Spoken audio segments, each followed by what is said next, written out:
Sonic Universe Issue 8. It's nice that Jock says something that Bunny would say against a monster like that, being raised by her and all.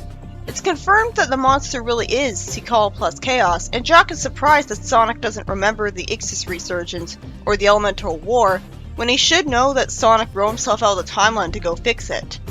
Also, the fact that Sonic doesn't remember the Ixis resurgence at all implies that it didn't get a chance to happen, like, when he was the age that we expect him to be. Doesn't that kind of take the whole tension out of Ixis later on, since there will never be an Ixis resurgence? Lara says that the spirit Tikal had to fuse with Chaos and become a very unstable being. Why did she have to? Did the heroes use her against Ixis? Meanwhile, Shadow actually apologizes to Maria, talking to himself, saying that while he tried to bring peace to the world like he promised her, apparently the world only demands chaos from him. So he does remember Maria's promise and he still does this? He's nuts. There was no foreshadowing to him doing this instead of going back to being a king. It's so forced. And going with my idea of him being an alternate Shadow whose Maria actually wanted destruction would have had this make a lot more sense. I mean, it's not like Locke ends up being brought back from the dead, or is meant to be brought back from the dead in the main comic. So, this has to be an alternate dimension, because Locke died in a different way in the future. Sonic says that they're out of Chaos Emeralds, and Lara says if they can keep her stationary and wear her down, she might be able to use a Tikal's prayer spell to calm her. How does she know that? Is the Tikal's prayer spell public knowledge? Vector's son says that he's already getting in touch with the EST to make them evacuate Portal City, and Lara's surprised that Sonic wants her to stall to Chaos when she's proven herself to be way more powerful than he is. Sonic explains that he needs to rescue his family from his crumbling castle, and Lara tells the cyborgs to be on frontal assault to keep her from moving forwards, and the Prowlers to run interference as Sky looks like a coward. After Sonic saves his family, I'm expected to believe he's almost 50 at this point. Silver says that he told them this would happen when he clearly didn't. Apparently, pockets of civilization struggling against a global sea, not fire, is his creative new bad future that he didn't warn anyone about in detail, despite the fact that every time we've seen Silver's bad future, it looks more hot than watery. In fact, I don't think we've seen any water in his bad future. Sonic tells his kids to follow him down the castle as he carries Sally, who surprisingly laughs and enjoys herself in all the excitement for once.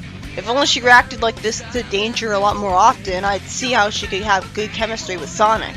Vector's son reports that evacuation is going great, and despite it supposedly being slow, there are no injuries. He says that he can't get in touch with the chaotics around the world for some reason, but the Dark Presence are helping with the evacuation efforts. Fortunately, they've also freed Tails and Mina, who still look resentful for what happened. Mina's daughter, Melody, saves Jock, who is cutting tentacles, and Sky flies around in a tornado before being rescued by Belle while all dizzy. Belle means beautiful in French, by the way, which makes sense as a name. Meanwhile, Lara tries to reason with the monster, gets attacked, and Tails saves her. Mina at first shows off her protectiveness of her kids, and then is all happy at them growing up so fast, becoming freedom fighters of their own. It's kind of a shame that they're not going to have any villain to fight after this, though. Kind of a waste. If for some reason her kids don't already know about her history with Sonic. Well, they could fight against the Dark Presence at least, but if that's so needed, then why didn't the Dark Legion defeat the heroes years ago? Jock exclaims, "What?" And Silver tries to save everyone with his telekinesis. And Vector's son tells Sonic that while they've got to Chaos stationary, they might not be able to keep the assault up. Sonic's kids reveal that they were told about when Sonic fought Perfect Chaos, making me wonder why the other kids aren't so well informed. And as he rushes up to her, at first I was wondering if he'd be killed off by a blast of fire or whatever, which would make sense since this is the future anyways. But fortunately, his kids come to save the day. That was unnecessary, but at least they're doing something.